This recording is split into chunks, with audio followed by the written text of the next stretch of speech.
All right, good morning. Thanks for those introductions. What's the time schedule? I should finish at 1, but there's a break at 12, right? Of 10 minutes, all right. Around 12, let's see where we go. So it's of course great to be here at the Galileo Galilei Institute again. Especially so because Galileo was an excellent experimental physicist as well. He was a professor of mathematics, but he, of course, his major breakthroughs were, some of his breakthroughs were based on his ability to build better lenses than anybody else, and therefore he could observe things in the universe better than anybody else, which was amazing. So it's good. I think it's a good reminder that that experiments are at the heart of physics. But having said that, I will not make any reference, I think, to experiment in my lectures. Partially, this is because the experimental results are reasonably well established. And so there is just a theoretical framework to sketch, to underlie, to understand in detail what's going on in certain experiments. So the thing I wanted to talk about, well, I've doubted what I wanted to talk about, but I think I'll end up talking about the conformal and S-matrix bootstrap.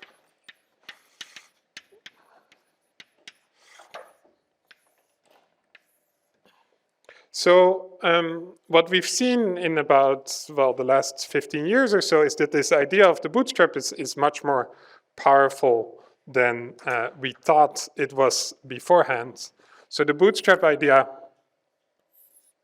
is that you, in particular in the context of quantum field theory, is that you start from first principles.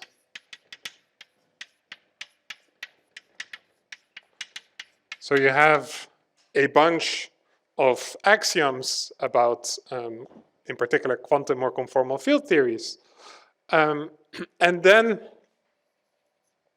you use them. You find some first principles. You find some complicated equations that your observables must obey. And then you try to solve them as well as you can, or at least you try to find constraints on the physics.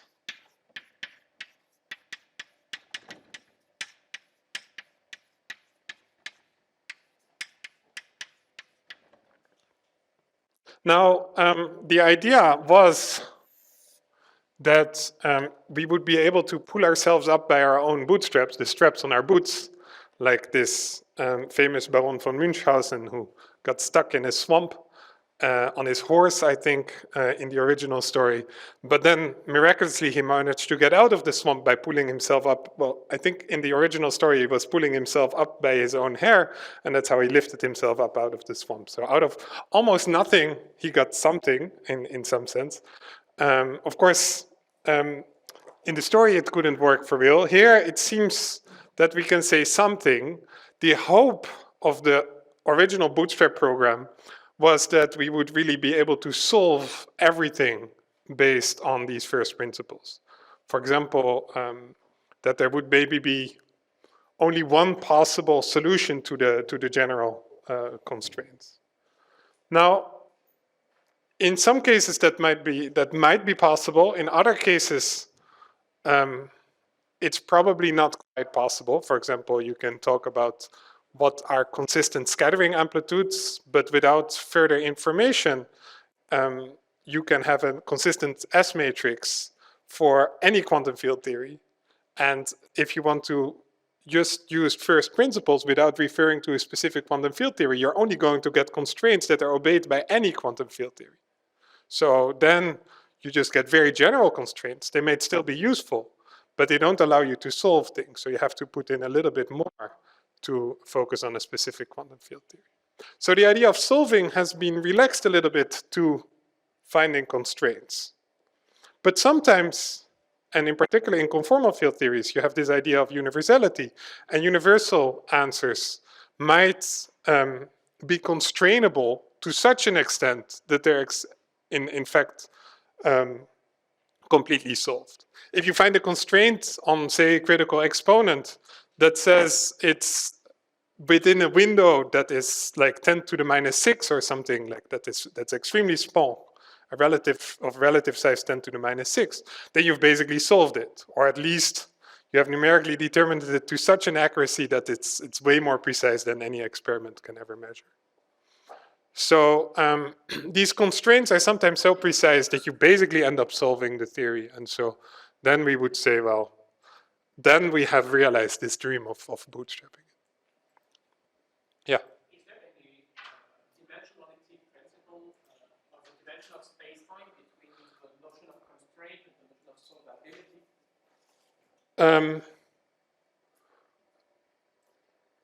First thing, that was great. Let's all ask more questions. So if you have any question, please interrupt. I should have said that at the beginning. So thank you for interrupting me. Yes, of course, in other cases, in low-dimensional theories, there are these constraints can be so powerful that you effectively solve things. But what I want to say is that the idea of bootstrapping quantum field theory, the way we talk about it now, it really means finding constraints. And that's sort of a slight relaxation of sort of what the literal definition of bootstrapping is. But that's how what we mean with it nowadays.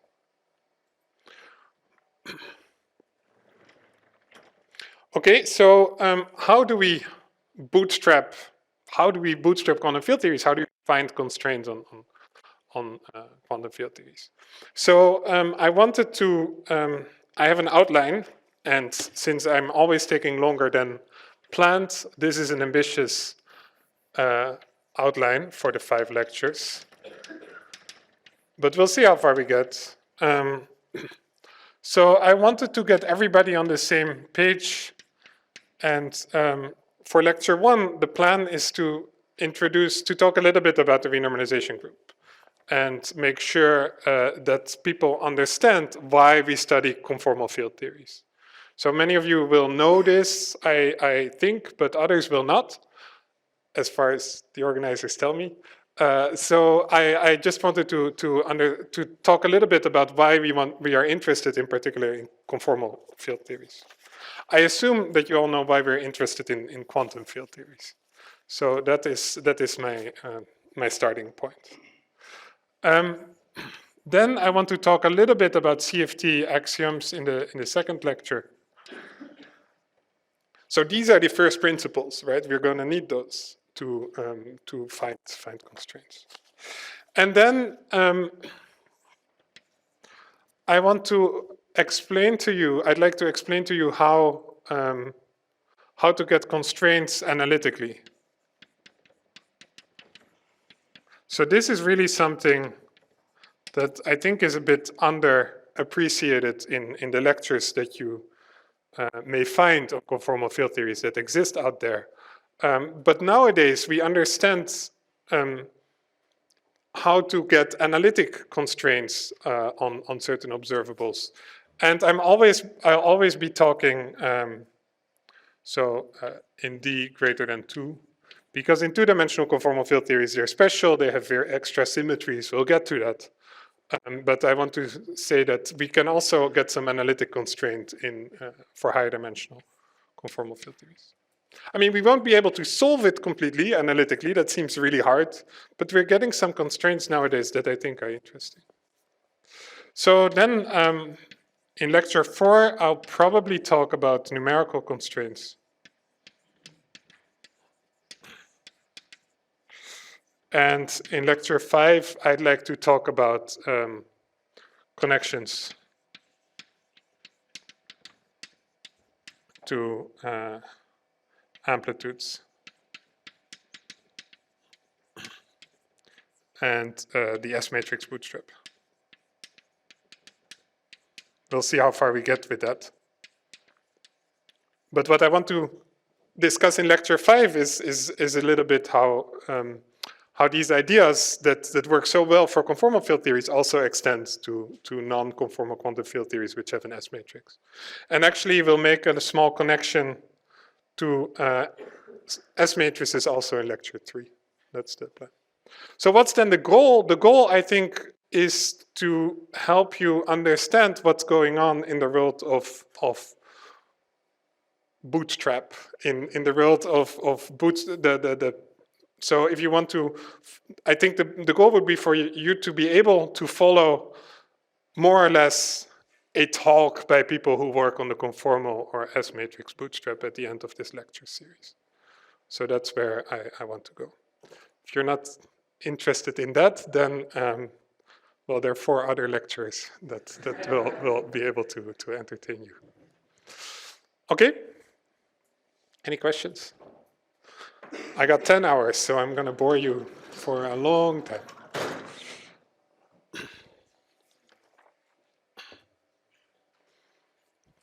So why conformal field theories? So like I said, I'll discuss some standard renormalization group arguments here. So let's study a quantum field theory. I'll always write it as some path integral, and then there's some action,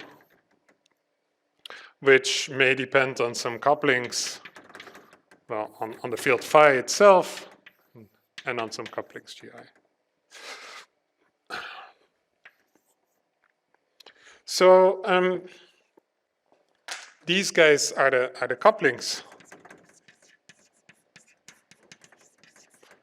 in the theory. And this is, of course, some abstract notation. There's not a single scalar field phi. There could be gauge fields, there could be fermions, there could be a bunch of scalars. But it's roughly speaking, this is the thing we want to compute. And so I'll denote this as the partition function.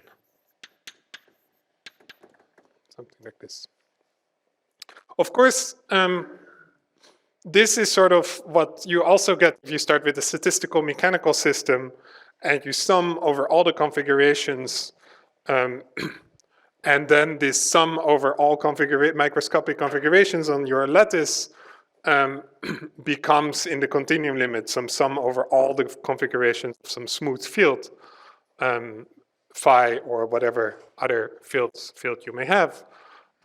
So this is also, you can see this as a continuum limit of some lattice system. And then this, what I call action here, would be e to the minus beta h, where h would be the Hamiltonian. But I call it action because by training I'm a high energy physicist, so this is how I think about it. Of course, if you think about this as the continuum limit of some lattice, or if you want to do any computations, you're going to have to introduce some cutoff, lambda, which which regulates the theory and mitigates any kind of UV divergences that you find here. So the cutoff can be anything. It can be the underlying lattice. It can be one thing that I like is that if you go to momentum space, you just cut off all the momenta from your field. So you can think of this as an integral over all momentum modes of phi, and I'm just going to cut them off when the momentum is too high. So this is a nice rotationally invariant regulator. And of course, it's a bit hard. There's no underlying lattice here. It's a kind of abstract thing, but for me, for my purposes, it works very well. And so this is the thing that we'll start from. And then, of course, we can check all kinds of observables. The observables we're interested in would be, if this would be a single scalar field, you would do something like this. The endpoint correlation functions of phi, or you would look at more complicated operators. where OI is some local function of phi. It's like something like phi squared.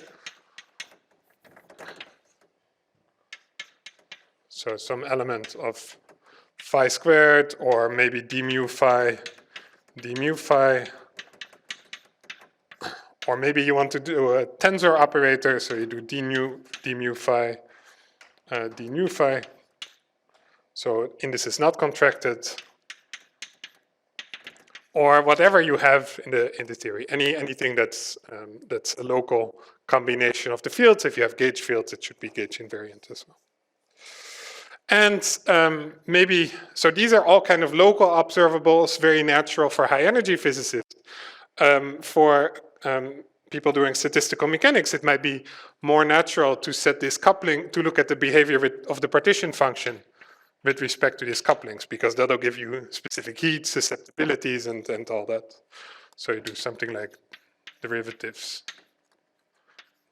of the log of the partition function.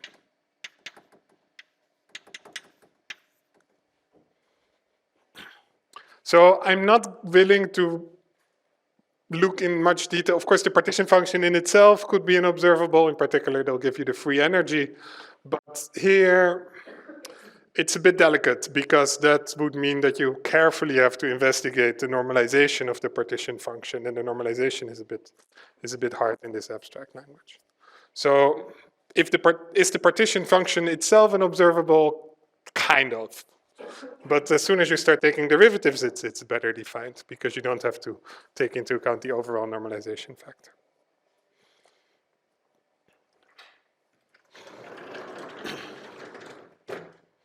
So for a high energy physicist, we would say the physics does not depend on should not depend on this cutoff, and that leads to something called the Callan-Symanzik equation. For a low energy physicist, or people doing statistical mechanics, you would say there is a way to change the cutoff, to change, for example, your lattice spacing,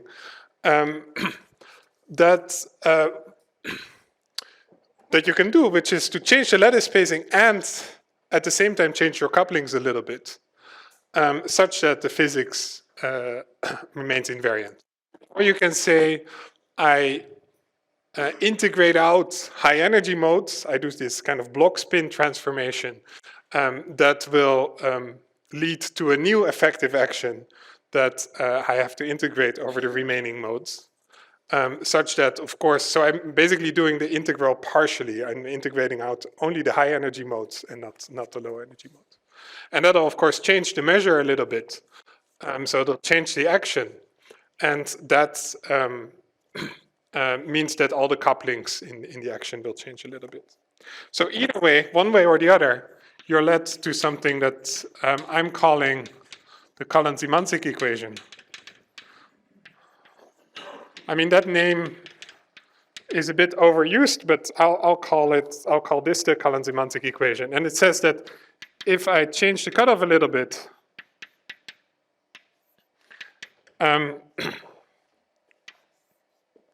on any kind of observable,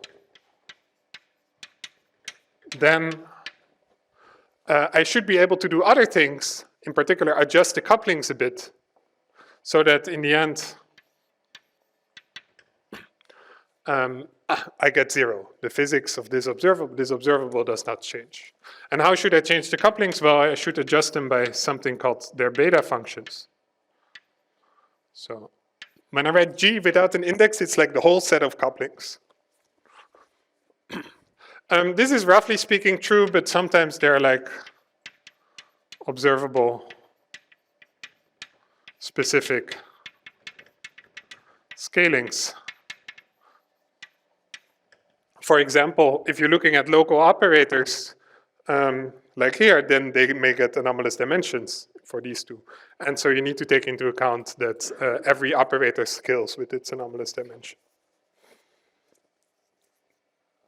So for example, if I look at an endpoint function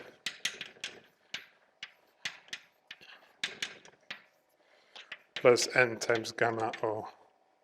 So this It gives me 0 if I look at endpoint functions of an operator O. Right, I just have some simple scaling of this observable. If you have different operators, then you need to have the gamma for each of these operators.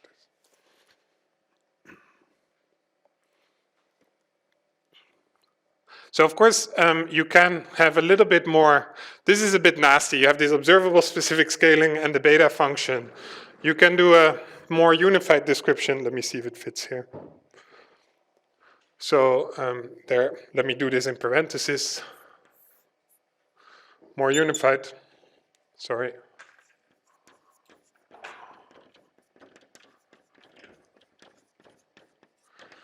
One way to do this is to promote those couplings to position-dependent couplings. So we make the couplings GI position-dependent. And then, so the action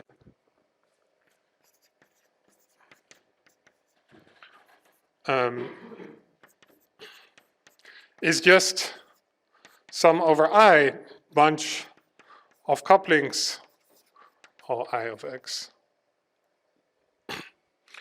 And then, because in the end it's just a bunch of coupling stems, it's a bunch of operators like phi squared or d mu phi, d mu phi. And then the operator, if you want to insert an operator at a point x, you just take a derivative with respect to gi at x. Let me see, gi, oh, sorry. Gi of x of the thing.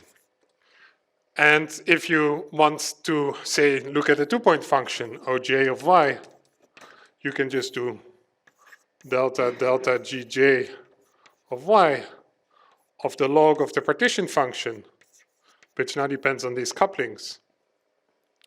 Where at the end, if you're just interested in the original two-point function in the thing with constant coupling, then you just set, after taking derivatives, you set gi all constant to whatever their background value is.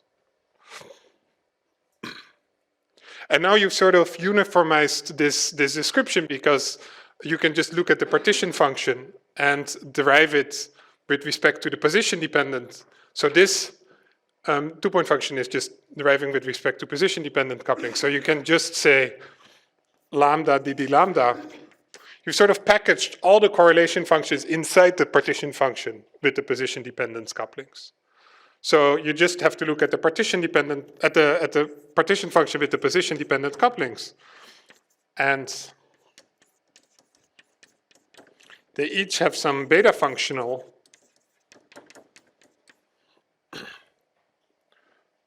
like so, of log of z is then 0.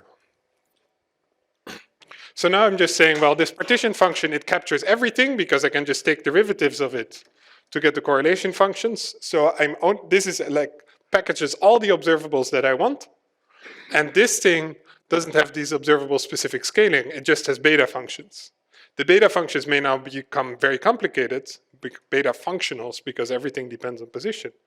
But in principle, this equation then captures everything, the behavior of this equation is now sort of captures the behavior of all these observables in one simple equation. A simple looking equation. Of course, in practice, it may be very complicated.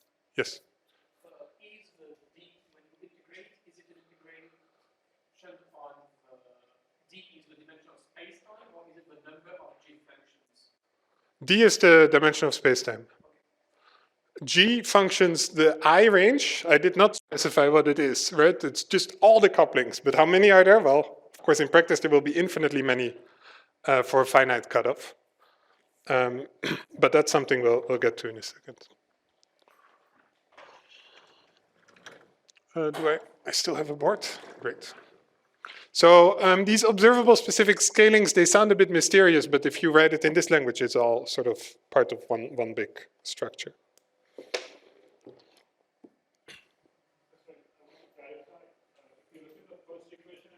There's a piece n gamma 0. How is that accounted for in the last equation? Sorry? I just wanted to understand the statement that the observable specific coupling scalings like the n gamma 0 p Yeah. are naturally accounted for by the last equation. Yeah. How does that actually work? So if I want to, a good question, I wanted to get there later, but one thing is I can take two derivatives of this equation, which is definitely 0. I also have to take it. I take two derivatives of this equation with respect to the GIs, with respect to GI of x, GI of y. Then if these two derivatives go through this differential operator, then I get the 2-point function. So that will give, so of course this guy commutes with the ddgy derivatives, but this guy does not. So you take basically these two derivatives, this gives you 2-point function, and then there is a piece where these two derivatives hit the beta function. And when these two derivatives hit the beta function, you get something extra. And that extra bit takes into account these scaling. So this already shows you, and this is where I wanted to go maybe in the second hour, that these observable specific scalings are related to derivatives of the beta functions. Usually when we write words of identity, sometimes you get anomalous terms, which means that this equation goes on kind of wrong. Which term accounts for such anomalies in this last equation?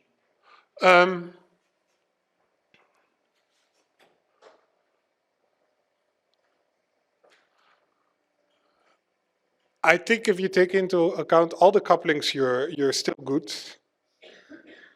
But you need to include, for example, the identity operator and the coupling for that. You could say there's. Let me think.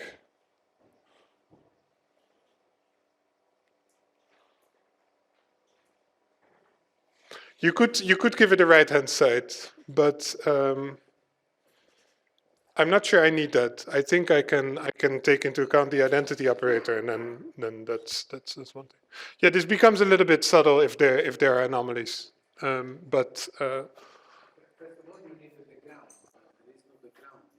I can have a background. I can put this in. I can include the metric in my space of couplings, because why not, right? And then I can be in a curved background. The metric is a natural source for the stress tensor. So yes. Let's see.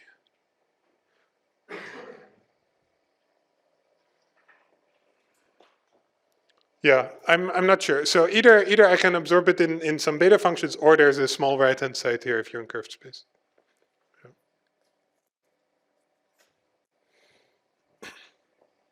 Anyway, the anomalies, I'm going to ignore them. So you can here there might be conformal anomalies. Let's say we put ourselves in 3 space-time dimensions, and then it's not there. Sorry? Even one space-time, well, when it's 2D, it's not. In 2D there are anomalies. In 4D there are. So let's put myself in 3. And then no. So of course, there's a little bit of dimensional analysis you can do, which is that the action should be dimensionless, so the dimension of d mu phi, if you have a scalar field, say ddx, so the dimension of this should be, let me say, should be 0. So then the dimension of length is -1 in standard high energy counting, and so the dimension of a derivative is +1, and so you find that the dimension of phi is d/2 -1 to take into account the derivative. So these are standard the standard mass dimension.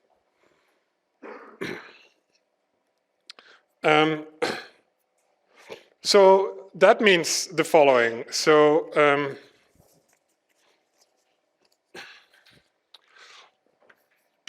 we'll use, but the couplings here that I want to use are dimensionless couplings. I have not said that, but I want to use dimensionless couplings.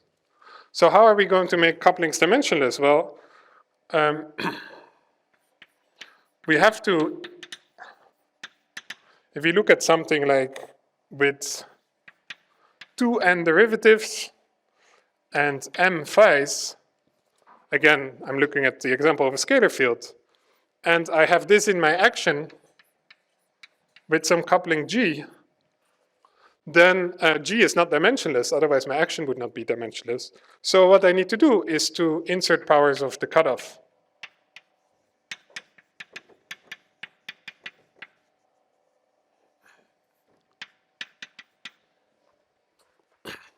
So that now my coupling is dimensionless.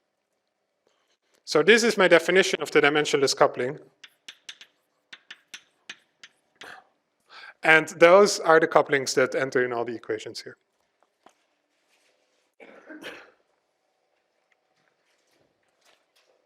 So dimension of G is dimensionless.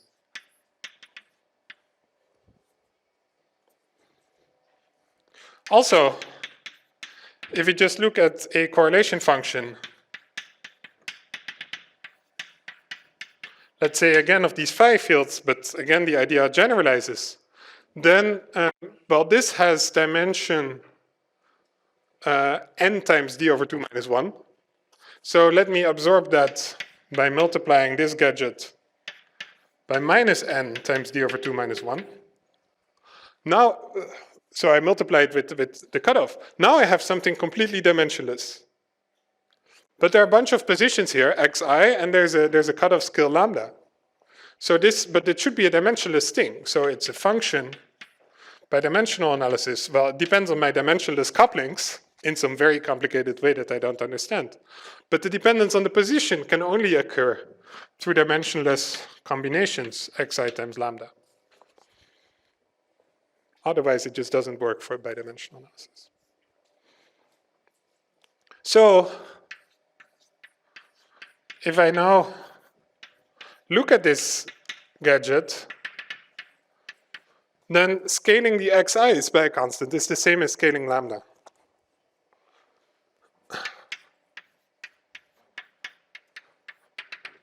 Up to maybe this simple prefactor, if you look, so this is for this function f. And if you do it for the original correlation function, well, there's just a simple factor to take into account. That's something you can, yes? Didn't you have simply ratios of xi? Yeah, but that's the same thing, right? I'm not saying it, this is still true. If I say x1 over lambda over x2 over, x1 times lambda over x2 times lambda is the same as x1 over x2. So this is still a true statement. And therefore, this is still a true statement.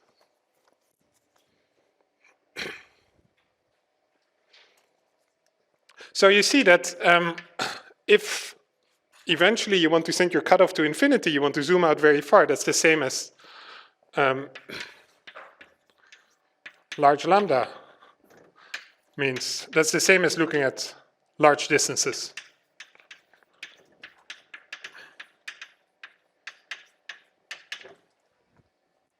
But the important thing to realize is that you can't just take one operator very far from the others.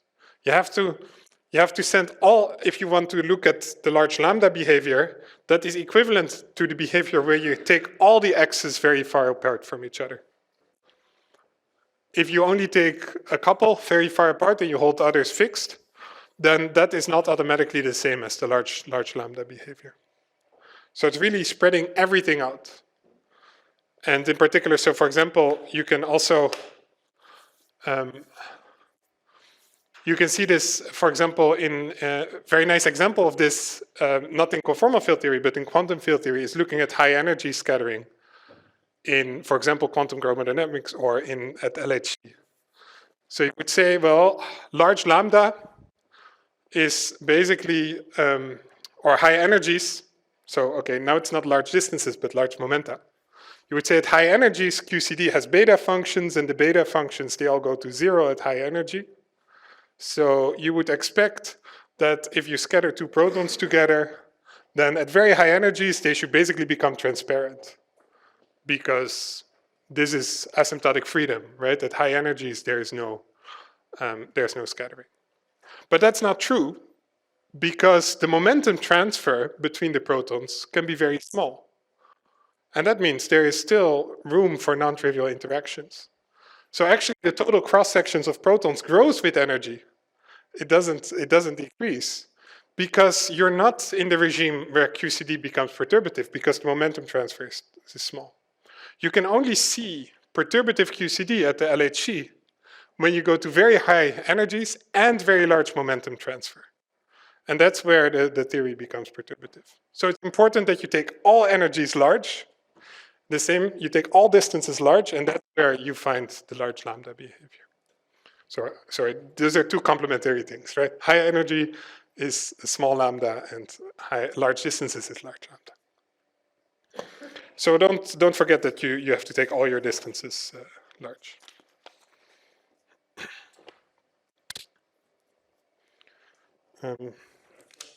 Yes. On the second to last line, is that just like sort of chain rule? This? Yeah. I mean, it's just, this is true for this function f. It's not chain rule, right? It depends, it's just, this is the derivative of f with respect to. Oh, so I should sum over I. Yeah. Because I don't want to. This is a true statement about f. Therefore, up to this simple factor, it's a true statement about the correlator. So now I can plug it back in there and say, well, this lambda derivatives is the same as the x derivative. So we're just going to go here and say that the large distance behavior of the observable, as expressed by the x ddx derivatives, can be, or sorry, not necessarily large distance. Scaling all the distances in my observable can be absorbed in a redefinition of the coupling. So this is the idea where the running couplings come from, right? The couplings that change with distance, it roughly speaking comes from solving this equation. In this last equation, you consider only space, constant G function. Yeah, this is for flat space. Yeah, it's no longer in the blue box. Yes. Yes.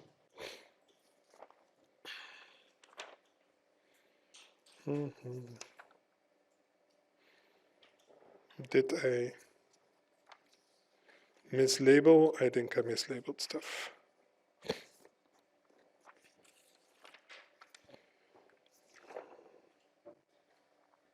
So yeah, let's expand a bit on that question.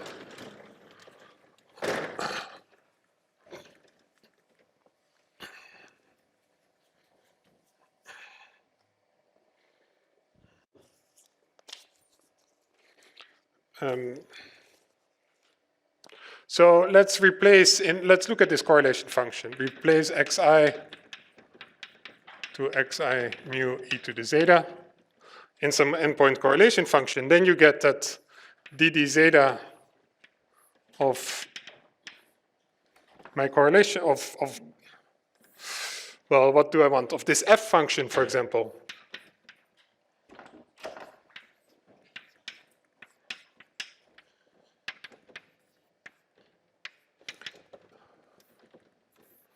That's the same as lambda dd lambda or x ddx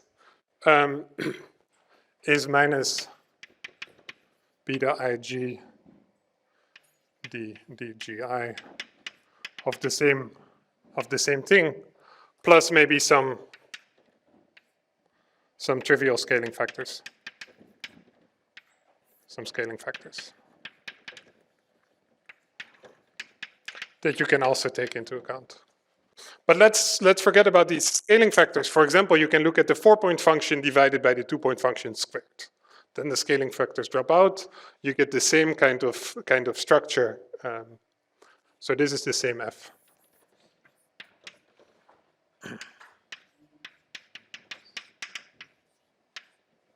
So you can ask, well, what can I say about how can I solve this equation? Right? Is there a way to just take into account the constraints that this equation gives me in general? Answer is actually kind of subtle, but for for a single coupling, it's very easy to see. The solution is to introduce a running coupling G bar, which depends on zeta, which solves d zeta of G bar of zeta equals minus beta of G bar of zeta. Note there's a minus sign here. And G bar at zeta equals 0 equals G. And then F will become a function of the xi, but not of zeta. So F of e to the zeta xi lambda G will become a function, should be replaced by some other function, let me call it f hat, which depends no longer on zeta. So for example, it can depend on ratios of the axis and on this G bar of zeta. And that, I claim, if you look at it for a single coupling, it's obvious. For more than one coupling, it's hard. But you can see that this, well, for a single coupling, it's not entirely obvious. You also have to do a little bit of work. But you can see that this solves that equation, if I ignore the scaling factors. Yes? I don't understand why you introduce this zeta parameter. Isn't the same to use the original lambda? Yeah, I could have done it like that too. Yeah, I just want to forget about lambda, but yeah, I want to say it becomes a coupling that runs with the distance. But so you see your observable, if you hold the ratios of distances fixed and you grow all the distances, but yeah, I could have said the same. Increase all lambda, then you use, you see the couplings change in this precise way. People say the couplings change with scale. How do they change? This is the exact equation where you see the couplings changing. Sorry? It's something where lambda or zeta has been eliminated. So the zeta dependence, I claim, sits only in the running couplings now. And so this f hat must depend on the axis only in a manner that cancels the zeta. And so to cancel the zeta, I can take ratios of the axis. So this is a thing that depends only on ratios of the axis, xi over xj. And then the zeta dependence is in there. So this is, of course, schematic because the x's are vectors and you want probably something that's a Lorentz scalar.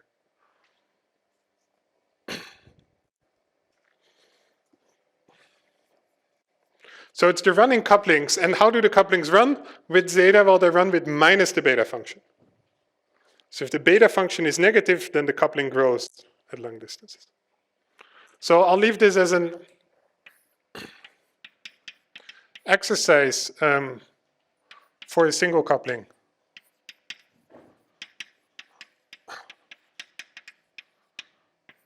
This is not, it's like a one-line computation with a long line. So show that 1 solves 2, where 1 is this equation and 2 is this equation, without the scaling factors.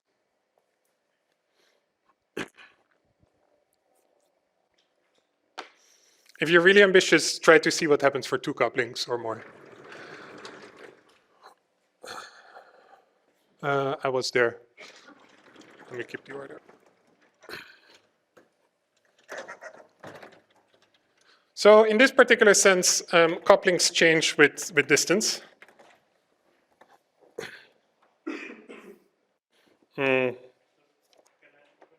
Yes?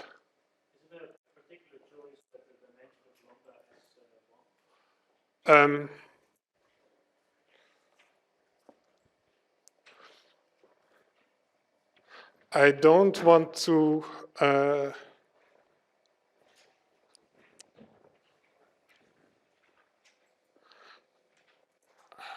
I don't know of any other way. I think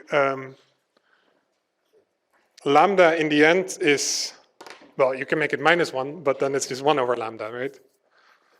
Lambda in the end should be an effective, lambda large means large distances. It should be an effective cutoff on distance or momentum. So it should have a scale. It should have like a unit of length. For example, there should be some unit of length somewhere, or a unit of momentum, but that's just inverse length, to introduce some kind of cutoff. And you may invent some hugely complicated cutoff, but I think in the end, there should always be some kind of more fundamental object that introduces the fundamental length scale or the fundamental momentum cutoff or whatever. And that fundamental object is what I call lambda here. So I don't think there's any way to, you're going to introduce something dimension-full, and you might as well sort of rewrite it so that in the end it's written in terms of a single cutoff lambda. Because this is all very, very abstract. I didn't say what cutoff you can have. You can have modifications of your propagator, you can have your lattice, you can have all kinds of things.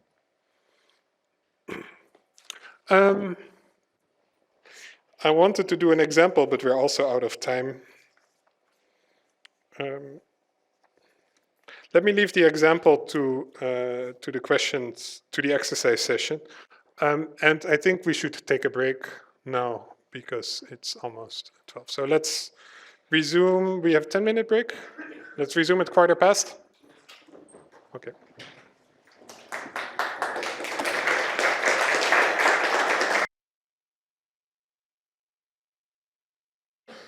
Now I should be on. Yes. Let's look at lambda phi forward in d dimensions as a simplest example. To see these running couplings. So one particularly clean scheme for the one loop computations is to introduce a momentum cutoff. So you said if you introduce phi of p as the Fourier transform of phi of x, then you write that phi of p is 0 for p greater than lambda. It's nice because it preserves rotations and translations. It's kind of an abstract thing.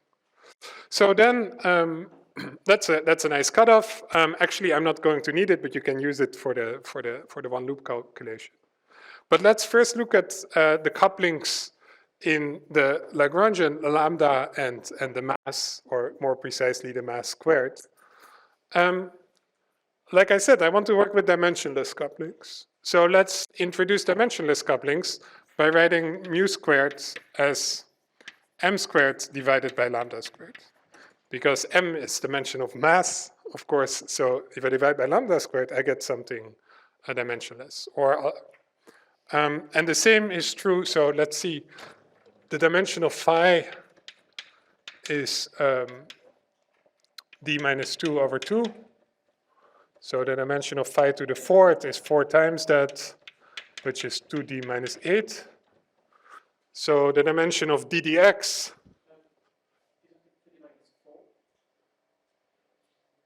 no, 2d minus 4, thank you. The dimension of d dx is minus 4.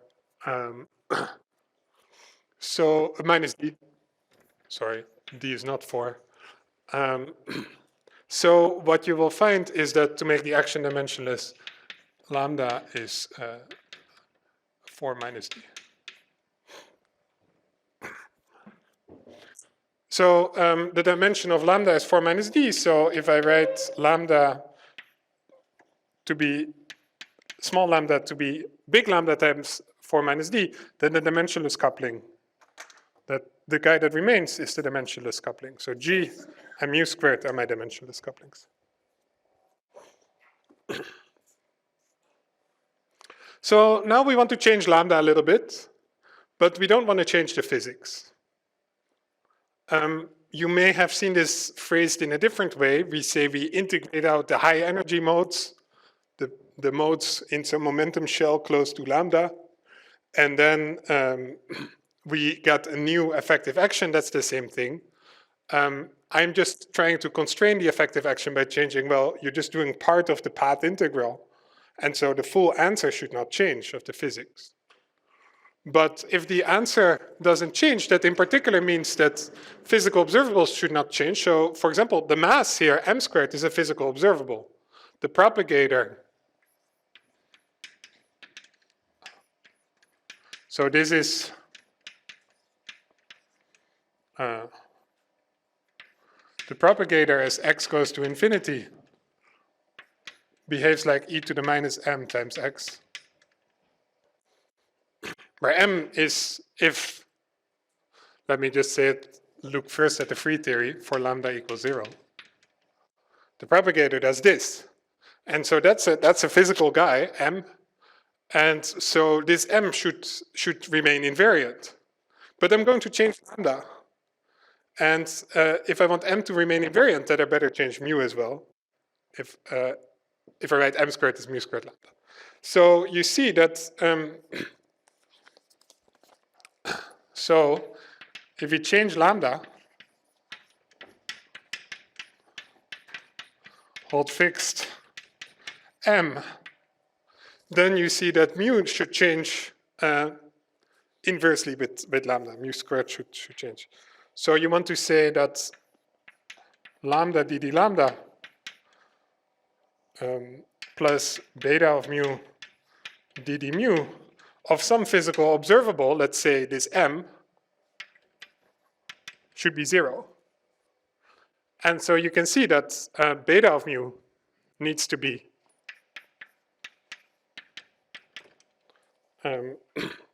beta of, well, let's do mu squared. Beta of mu squared is minus 2 mu squared.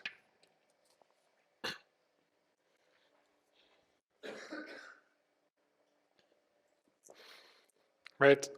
Alternatively, let me do a different color. Alternatively, it's just rewriting this in using first year calculus. You say mu squared is m squared over lambda squared. Lambda dd lambda mu squared is minus 2 mu squared, which is also a way to get the beta function, which is beta of mu squared.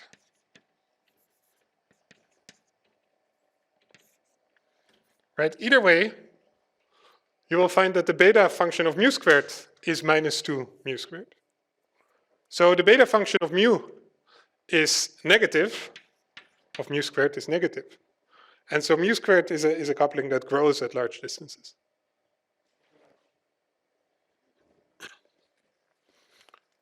So this is really just, basically it's just dimensional analysis at this level, right? We've not done loops or anything, but it's important to realize that already at tree level there's a beta function for these couplings. M is the mass. M is the mass of the propagator. So I can also say this thing, right? So I want to say the limit as x goes to infinity of this propagator phi 0, phi x, and then m should, I get it by taking the log of this guy and divide it by x. This is a physical observable. I don't want to change that, which is m. It's minus m, but it doesn't matter. And so that means that if I change the coupling, how do I change mu? Well, I change it in this particular way so that this remains invariant.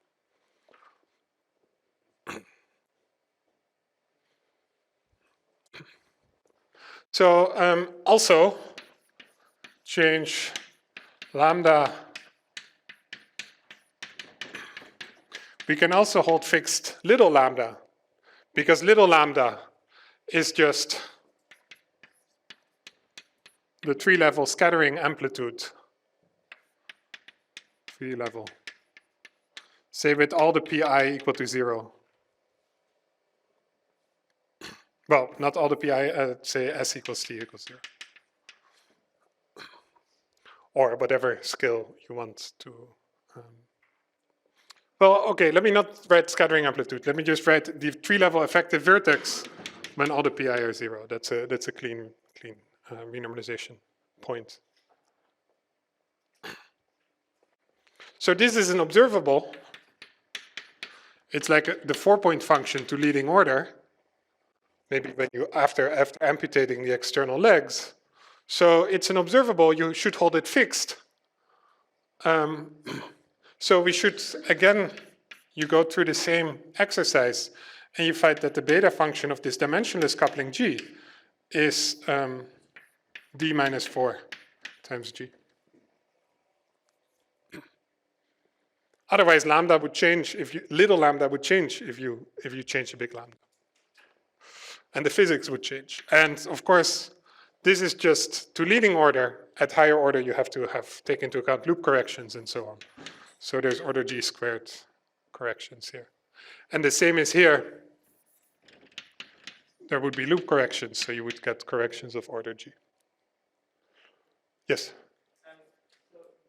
the lambda, the way you define it, is the dimension full quantity, right? Yeah.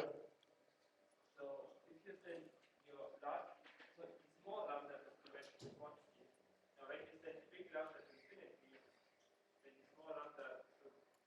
It behaves badly unless I change G at the same at the rate that is given by this beta function. But you also have to give some unit to lambda, right? There has to be some. If you want to measure lambda experiment, there has to be some unit attached. Yeah, but it can be lambda expressed in terms of m or some other skill. I mean, if you're worried about this here, you can also think of it as just integrating out the high energy modes. Go back to that picture again.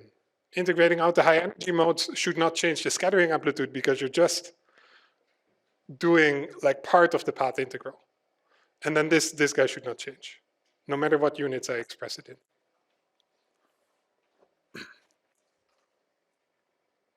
So the beta function of this guy in all reasonable dimensions is also negative. And so it also grows with, or non-positive, let me say.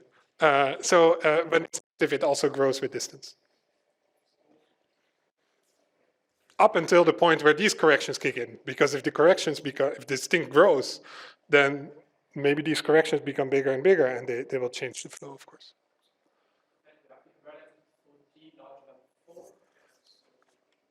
Sorry? Dimension 4, we have G equals 0. We have beta equals, well, order G squared, but for D larger than 4, we get positive betas. Yeah. Huh? Irrelevant coupling, is it? Yeah, it's an irrelevant coupling. So at long distances, it goes to 0.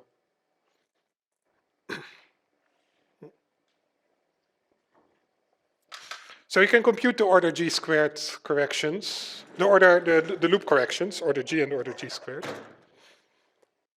That I won't have time to do now. So, okay, the point I wanted to make is that there are tree-level beta functions and they are negative for these particular couplings. One loop, well, you get the correction to the mass, delta m squared, which is this, amputated. So this correction to the mass exists, but if I want to change lambda a little bit, then, so this is lambda over 2,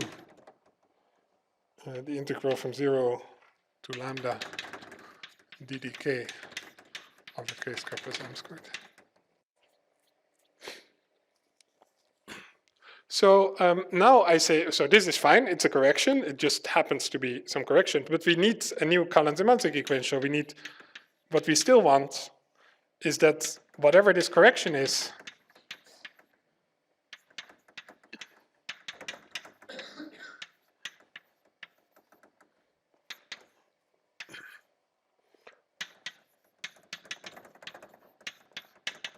we still want this to be not dependent on lambda. The mass shifts, okay, fine. That's just the consequence of the path integral.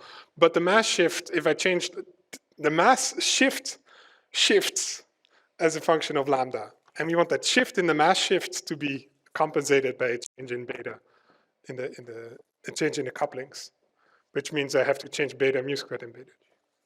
And the same, at one loop, lambda gets a correction, but the shift in lambda should, in the end, lambda plus delta lambda should not depend on the cutoff big lambda.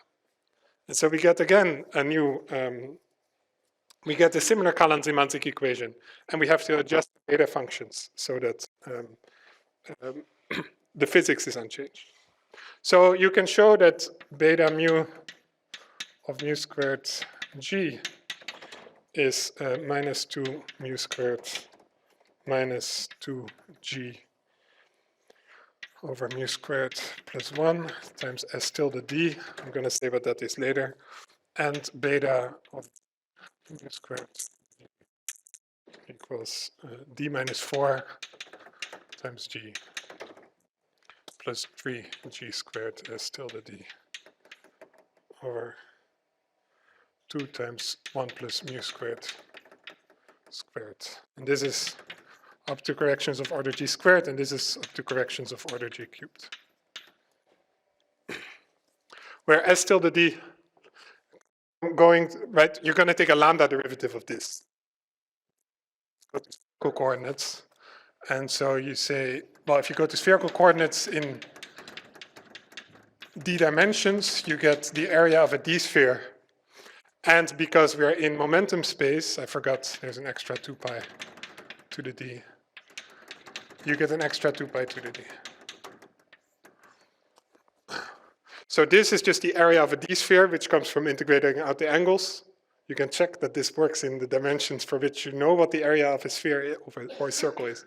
And this is the extra factor 1 over 2 pi to the d. And I think these are the correct answers, but you can verify it for me. The nice thing is you don't have to do the integral, because you're going to take a lambda derivative of the integral, which is just the integrand. And here you see the integrand. Mu squared plus 1 is basically the integrand back. And of course, since the beta functions are dimensionless gadgets, they depend on dimensional full couplings, there's no lambda here anymore. There's a lambda here, but it's all going to get sort of absorbed when you change back to dimensionless couplings. Because beta, there's no way this can depend on lambda, just by dimensional analysis.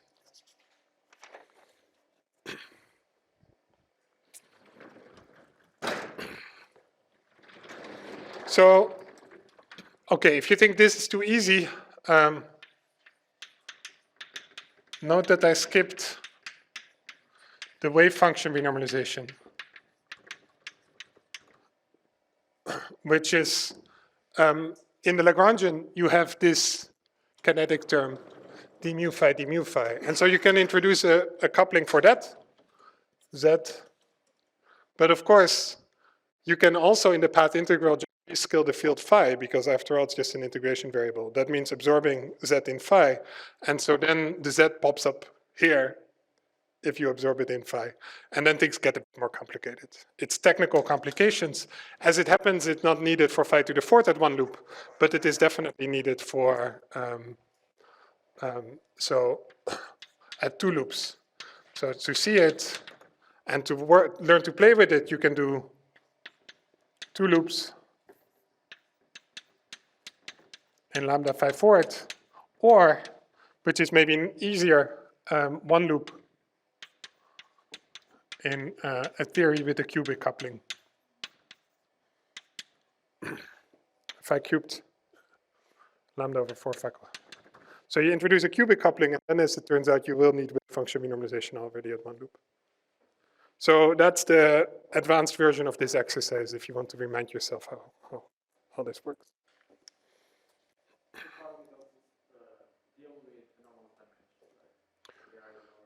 This also leads to an anomalous dimension of phi, because if you compute an endpoint function of phi, then this z also pops up n times. Yeah. I wanted to do this in this way that I described these anomalous dimensions, with derivative beta functions, which is maybe a good thing to discuss now. Of course, there are other things that are problematic. So there's much more trouble. So for example, if you do this, the 6-point function of phi. Well, to the 6-point function, you get this diagram and all of its permutations. But in my cutoff theory, this is lambda squared times this propagator, which is P1 plus P2 plus P3 squared plus M squared. But my propagator is cut off, so it'll have a theta function. It's only switched on if P1 squared plus P2 squared plus P3 squared is less than lambda squared. And okay, if you want to be precise, there's a dimension momentum conserving delta function. So this is annoying because now if I change lambda a little bit, well, this theta function becomes like a delta function, right? It seems that I have to compensate that, I need to introduce an effective lambda 6, which is just phi to the 6 coupling.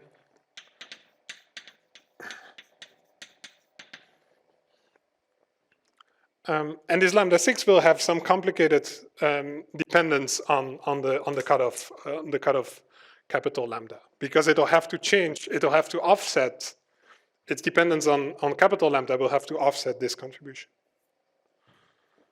And so actually what you'll need is lambda 6, which depends on the PIs, on the momenta, and on the cutoff lambda. And then you have phi of P1 to phi of P6. You have some complicated function, integral dP1 to dP6, and then some momentum conserving delta function, up to factors of 2 pi. So you have a hugely complicated coupling now switched on. So in principle, what this shows is that if you change the cutoff a little bit, you're going to introduce not just this 6-point coupling, but also 8-point couplings and 10-point couplings and so on. So all these couplings are going to be switched on. And in principle, you get infinitely many couplings switched on. So this beta function, I never told you what the range of I was when I wrote beta I ddgi. But if you want to be exact, then there are infinitely many couplings that are switched on. On the other hand, it doesn't really matter because, I mean, this only matters when you have 3 particles with sufficiently high momentum that they hit the cutoff. So if I look at very low energies or low momentum, then I'm not going to see this. I'm not going to see this. Just low function is always 1. It's fine, right? So if you take there are certain observables. For example, you can take 1,000-point amplitudes where each momentum is 1,000th of the cutoff, but then with 1,000 momenta combining, or maybe 2,000, so you have 1,000 in and 1,000 out, and they each combine to give you a total momentum that's bigger than the cutoff, then yes, you're going to see it. Then you're going to see the cutoff dependence. But if you restrict yourself to reasonable observables, then you're not going to be bothered too much by these new couplings in the Lagrangian.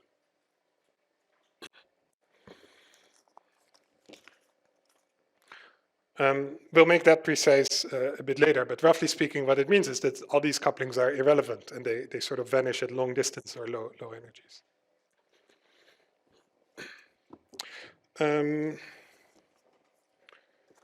What should I do? I want to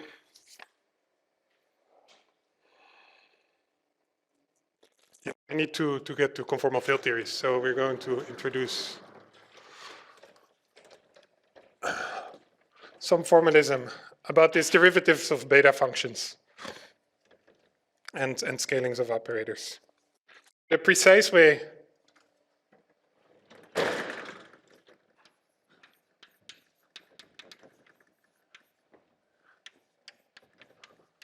well, let me say anomalous dimensions of composite operators. So the way, one way you can see this is, so let's say,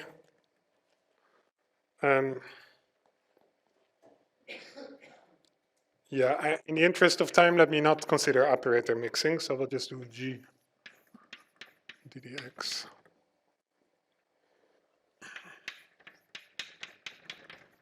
Well, I think I might need it, so okay, let me dress everything up with indices.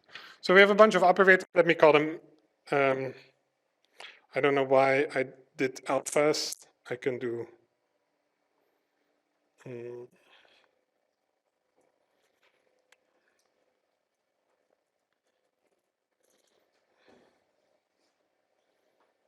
let me see.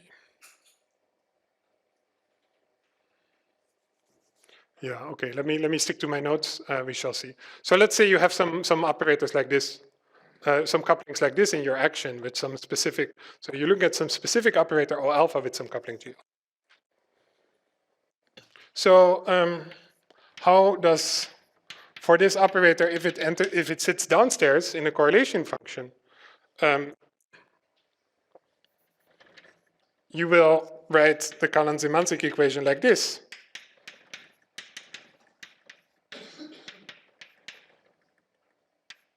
So this is times delta.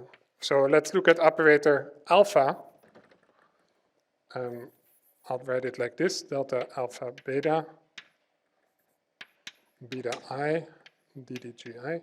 And then there's the specific scaling of this operator, which in principle, this operator can mix with other operators. So it'll be some matrix gamma alpha beta, which is the matrix of anomalous dimension of this operator. And then, of course, I should say there are other operators, so maybe I should say dot, dot, dot to take into account the operators. So the Callan-Symanzik equation for a correlation function with an insertion of an operator like this is this. So this is the matrix of anomalous dimensions.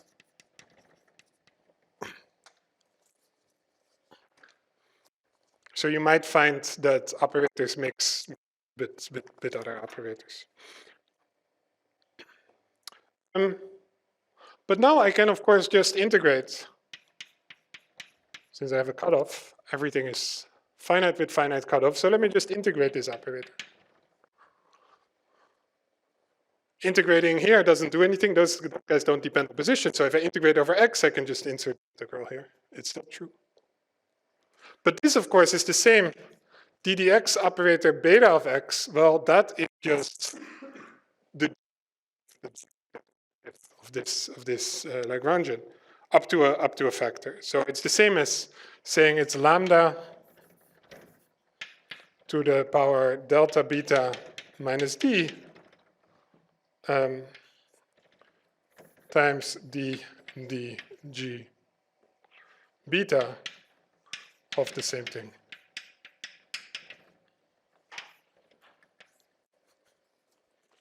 Right?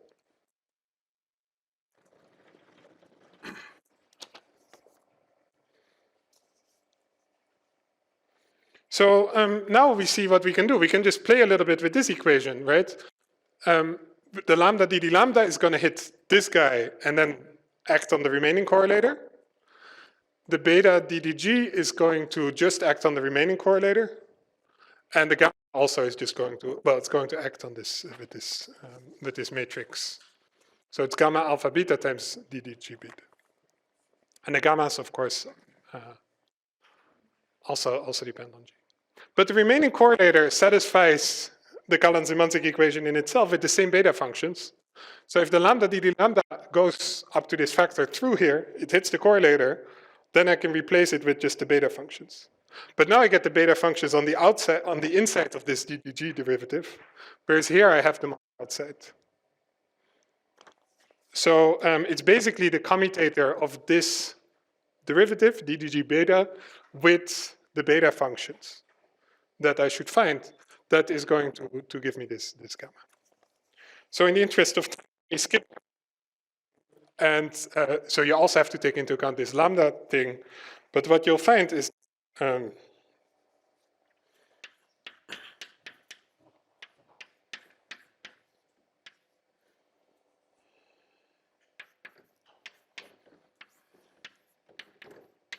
so the gamma is basically the derivative of the beta function. It's beta, well, I can G alpha. And so this tells you that gamma is the beta function to something that was inserted by dimensional analysis.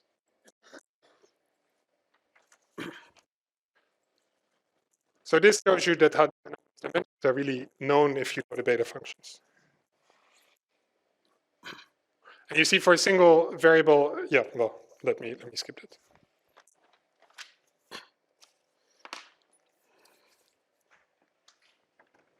Okay. I mean, it's not, again, this is one line and it's a short line to show this is true. Okay? Still with me? This is okay? So why did you include this lambda as gamma in the first place? The gamma was what so this is,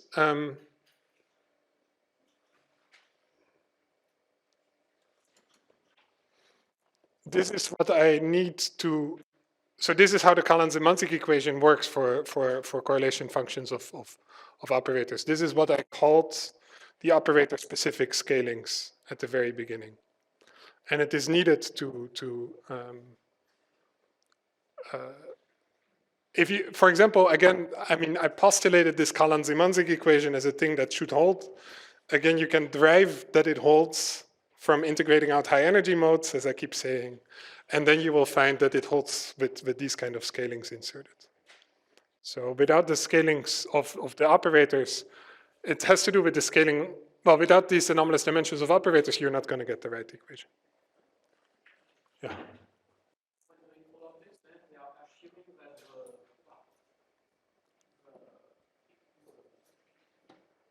wave of the integral, which is d phi, is independent of the transformation we make of the different fields. Every time we take such observations, we take derivative with respect to g of theta, and so we expect this derivative not to act like any form of on the Lagrangian of the transformation of the. No, I think this is my Lagrangian contains this term. That's what I'm assuming. G of alpha is right. It's it. What I mean is that the wave d phi is not affected by g. Oh, the measure in the path integral. No, because I don't think it matters because these functions are derived are by definition the derivative of the logarithm of z. So the weight is dropped out. It's 1 over z time, yeah. So, yes? So the last correlation function, which contains only those, is the correlation function without integral, right? Without this guy inserted. These dots are these dots, Yes. and these dots are the scaling of those dots. The scaling factors, which are still remaining here. But they go through, right? You can hit the lambda dd lambda on these dots, and then you need those dots to have invariance. Okay?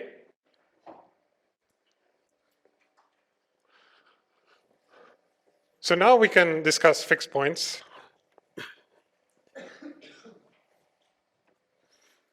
So sometimes there exists G star such that the beta function of G star are all 0.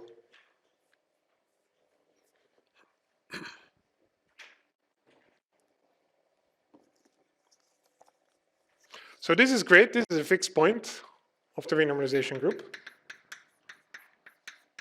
And from what we've discussed, we see that there's scale invariance because you can rescale all the x's and correlation functions basically don't change up to perhaps some. But again, if you're worried about these skill-dependent factors, look at, for example, the 4-point function divided by the 2-point function squared. That guy doesn't have these factors, and that guy is completely scale invariant.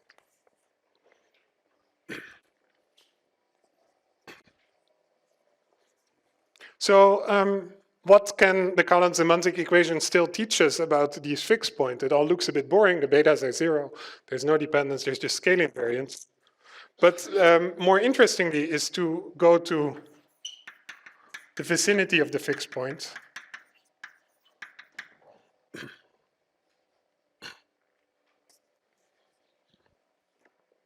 Because then you will get, if you look at in terms of the running couplings,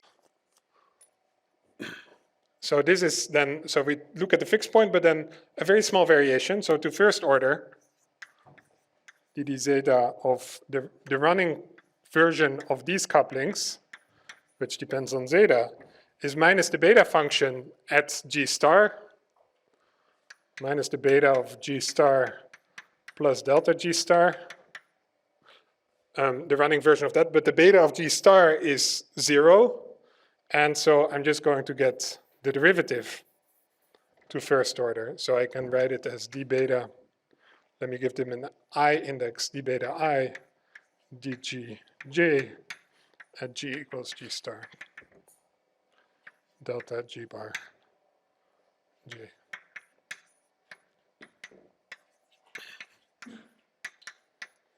So in the vicinity of the fixed point, we just get a linear system just because we decided to linearize the thing. So if you see a linear system, then of course you're going to diagonalize it. And we can say we introduce new couplings, x inverse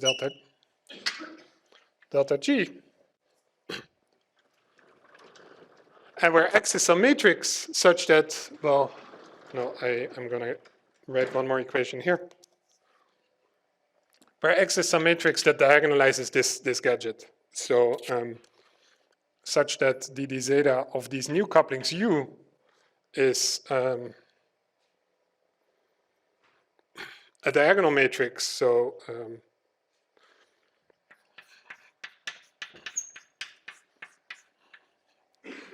so you can see that this is true where W is d beta dg. So d beta dg. And such that this matrix is diagonal. So it's a diagonal matrix, and its element I'm going to call delta 1 minus d, delta 2 minus d, and so on. Could have called them lambda 1, lambda 2, but there are already too many lambdas in the game for these eigenvalues. So I'm going to call them delta 1 minus d. Yes?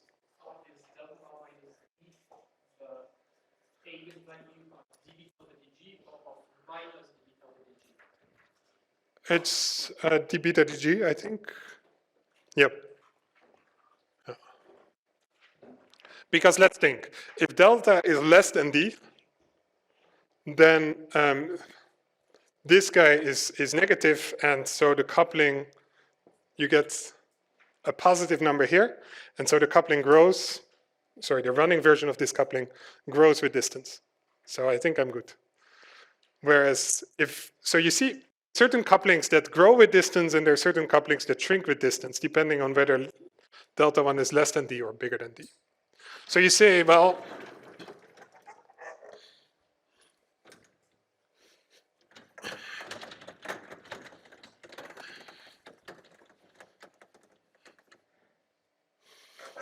delta 1 less than d, then the coupling becomes important. So U bar grows with distance. So we call this, of course, a relevant coupling. And it's a bit annoying because you started maybe in your microscopic theory close to the fixed point, So you thought, okay, I'm good, and now I'm going to large distance, and this coupling just moves away, goes away from the fixed point. So you better tune this particular coupling, these kind of relevant couplings, you tune them precisely to a very well-defined value so that in the end you had the precisely at the fixed point. So these need to be tuned.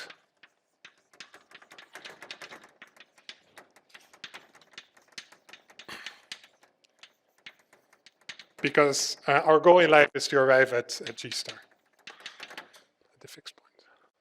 But if delta is greater than D, then U bar goes to 0 with distance. And U bar equals 0 is, or U equals 0 is the fixed point. So those, I can let them be whatever they want. In the end, they just go to 0 at long distances. So as long as I tune these relevant guys, I don't have to worry about the irrelevant guys. These are irrelevant.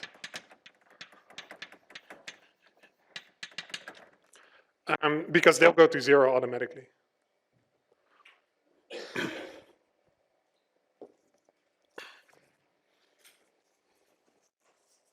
So you can do this exercise in lambda 5/4. You can find the beta functions from the one loop computation, and you can try to find a fixed point. Of course, it's not going to be reliable because we only did one loop, not two loops, but it's a nice and instructive little exercise.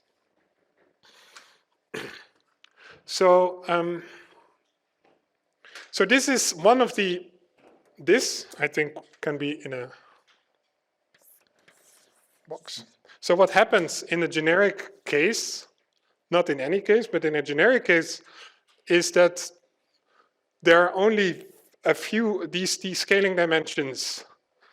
You can imagine they're just some numbers, and they increase, that you can sort them, and then there's an increasing list of numbers, and at some point, one of these numbers, you're gonna get a handful that are less than D, and then after that, everything else is bigger than D. And so the fun part is that there are only a handful, 2, 3, 1. There are only very few couplings that you need to arrive at the fixed point, and everything else, you don't care. This goes to 0 automatically. So as long as this number is small, the fixed point is within reach of experiment, right? And this is why, for example, for the Ising model, there's one relevant coupling, which is the temperature. So you can tune the temperature, and then you're good. And then you go to long distances, and you're going to see critical behavior. It's not it's not necessary to fine-tune anything else on the lattice, just the temperature. Yes? Is there any reason why this metric is always diagonalizable? This matrix? Yes. Hardy, in his book, says strange things would happen if this would not be diagonalizable. Another way to, a slightly more general question is, why are these scaling dimensions real? Because this matrix is not symmetric. I mean, if you go to Pociński's paper on the renormalization group, you can see that sort of perturbatively, this is, perturbatively to all orders in perturbation theory, this is fine. Non-perturbatively, I think I agree with Cardy that strange things should happen because you know probably that these scaling dimensions are related to critical exponents, and critical exponents are just numbers and not complex. So that's why presumably, right, they're related to the scaling behavior of real actual observables. So somehow it seems that these scaling dimensions should come out real. But indeed, it's not a symmetric matrix, and so it's kind of an open question why this. It's kind of an open question to find more elegant argument as to why these scaling dimensions is real. In a reflection positive theory, you can say other things. If you have reflection positivity, or unitarity as high energy physicists call it, then these scaling dimensions must be real, because otherwise you get negative norm states. And they must be real, because otherwise, if you get negative norm states in the long distances, then how could they possibly emerge? You start with a short distance theory that's reflection positive. Everything is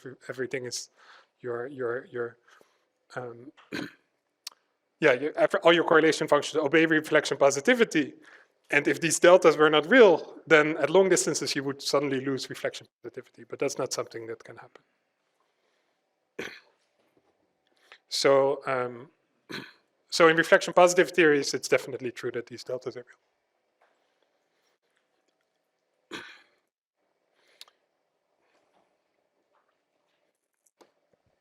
So I want to, oops, this is what I just did. Or can I erase this? So how does the flow look like for this one loop analysis of 5/4? Do I need anything else? Let's see if I need something for the next lecture. Not really, so we'll just talk in the remaining -2 minutes a little bit about 5/4. Lambda 5/4 as an example. So these beta functions, we only know them perturbatively, that I gave them somewhere and then I erased them at one loop. But you can find the zeros of the beta function pretending that these higher order corrections don't.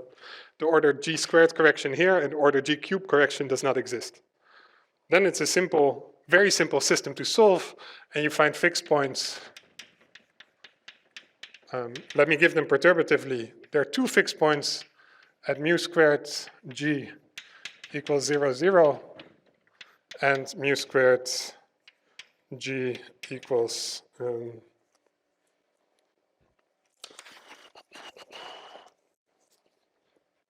minus g times s tilde d plus order g squared and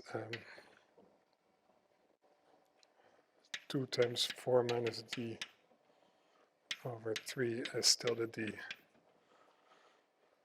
plus order g. So these are your fixed points. So this is the, of course this is only true if g is very small. So one way to make g very small is to make d very close, but not exactly equal to 4. So this is, of course, the Wilson-Fisher fixed point, where you work in non-integral dimensions, but you get some nice fixed point that you can control perturbatively. Because then you see the fixed point value of g is very, very small. So if you plug it in here, you can get small corrections to a small number, and everything can be under control. This should also be g star. What is this S tilde d? S tilde d is what I get from this transformation to spherical coordinates. So this is the area of the d sphere, and then there was an extra 2 pi over d from the momentum space. Which is nice to write it like this, because now everything I said works for non-integral dimensions, except for the fact that such theories don't exist, or we have some probably, I don't know how to define them, like to convince a mathematician that these things are well defined. But at the level of equations, it just works. So what do you get? Well, let's plot mu squared g. I mean, let's think a bit about these couplings. We are in 5/4, so g better be positive, otherwise the theory doesn't have a vacuum. So we'll only restrict to positive g. And when g is 0, I want the mass also to be positive. So there's also kind of a singular line here that I don't want to look at, because the theory is not making a lot of sense there. But apart from that, yeah, this space seems fine. There's a fixed point here. And then there's another fixed point which has negative mass, so here, and then positive g for any reasonable dimension. So it's over here. And so how do the couplings run? Well, the beta functions we checked are negative around here. So these couplings grow with distance. So around here, the beta functions, you get something like this, I think. The beta functions do something like that. And out here, as it turns out, you have to check the derivative. You have to find this matrix, right? You have to find this delta 1 and delta 2, so you have to work a little bit. It turns out that one of them has a negative beta function. So that one will automatically go in there. And you have to diagonalize this matrix. So it'll be a linear combination of G and mu squared, which has a negative beta function. So I draw that like as something with a slope. And then there's another guy that still has a positive beta function. Sorry, so this one has a positive beta function, so it decreases, and this has a negative beta function, so it increases. And then the flow looks a bit like this. So this is roughly speaking the flow. So it's really, if you've taken a course on dynamical systems, or like me, you've taught a course on dynamical systems, because that's what you were assigned, then you see this as some kind of flow diagram for a standard dynamical systems where these couplings evolve with time. Yes? What does it mean if mu squared is negative? Because an imaginary mass seems correct to say this way.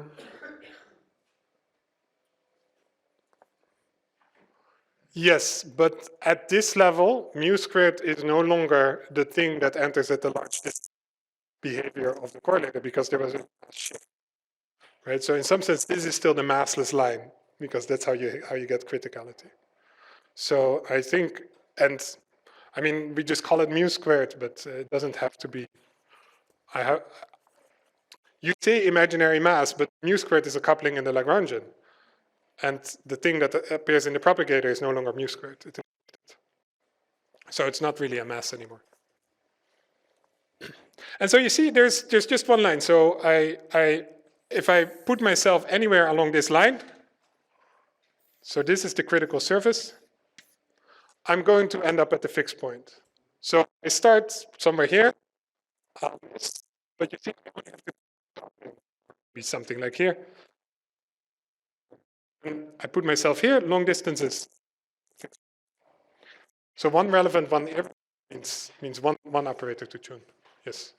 Is there somehow, Yes. is there somehow a guarantee that the upper fixed point has no homoclinic orbit?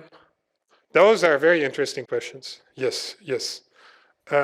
You've obviously taken a course in dynamical systems. Yeah, why not? Why not dynamical systems, right? You can get all kinds of stuff. Why not this? Why not this? That's what your question is. Why not all kinds of stuff? So let me say one thing I wanted to say anyway, and then I'll answer your question. One interesting scenario that actually can happen is this. You have two fixed points. So you have one guy that's relevant here, and then it becomes irrelevant here. Right? You don't have to tune, you just get to the fixed point.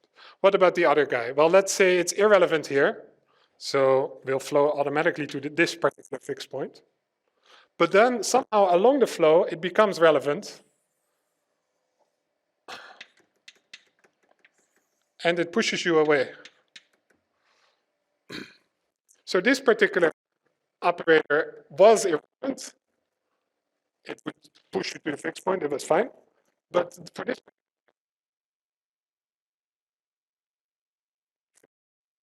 so this is what's known as a dangerously irrelevant operator.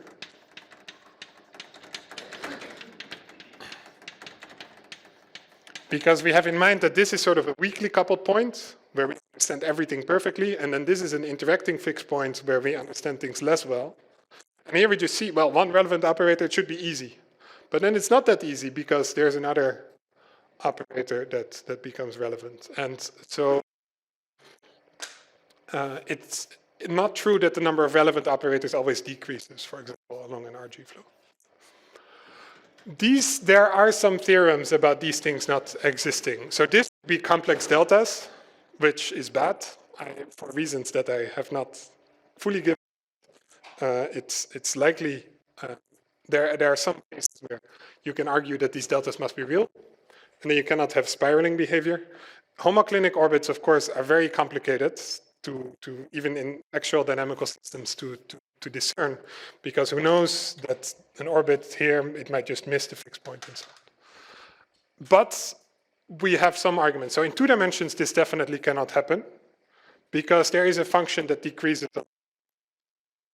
And the same is true nowadays, we know in 4 dimensions by, because of a proof of Komarkotsky and Schwimmer that is 10 years old, not that old, which says also that in 4 dimensions there's a function that decreases along RG flows.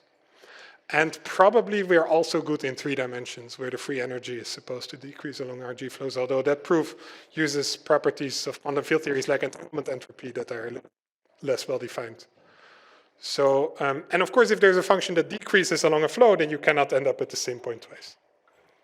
So it is likely that these things are excluded.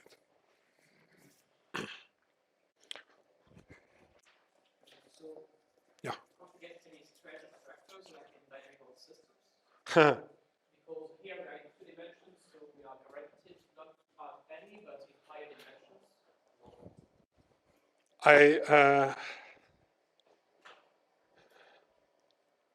I'm not sure. I think in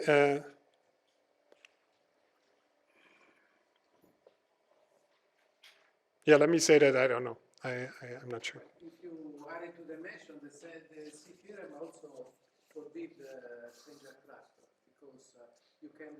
The strange attractor is a compact subregion of the coupling space. So if you imagine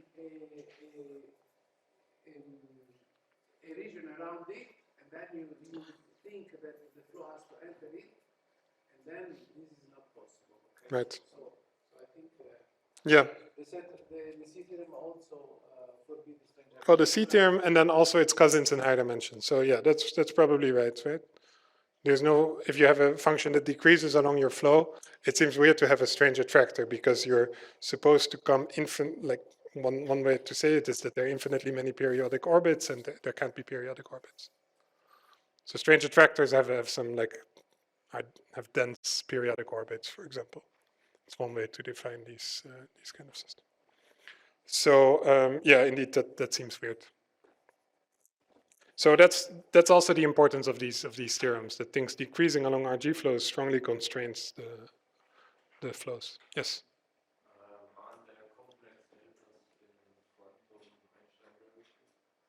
I understand gravity is not in my book a quantum field theory, and definitely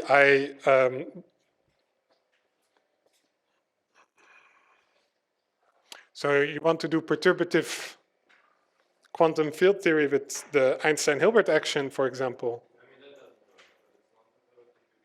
Perturbative, it works with some cutoff, right? You're still good. Non-perturbative, I don't know what you mean, right? There's no definition. So perturbative gravity, I think all your scaling dimensions are just real. All your anomalous dimensions are real. I don't think you get strange operator mixings and so on. So it's probably because this beta functions, there's no operator mixing, so this thing is already diagonal up to some trivial shifts at one loop. Anything else I should say? I should really stop. So what else do I want to say? Everything else I think I can postpone to the next lecture. Let me say that, yeah, what we have not shown is Y CFTs, so there should still be, we have the scale invariance, because lambda is like things don't depend on zeta anymore, so there's scale invariance, but there are lots of scaling laws that we should still find. But the important message here is that fixed points have scale invariance, which is one step towards, and you get there by tuning only a few couplings, so they're achievable. And so that's one step towards the answer of the question, why CFTs? The second step is, why do we have conformal invariance and not just scale invariance? And there's a little detour which I should take, which is, what is the physics then of a fixed point? What are the scaling laws and so on? So I'll discuss all that in the next lecture. Okay, thank you.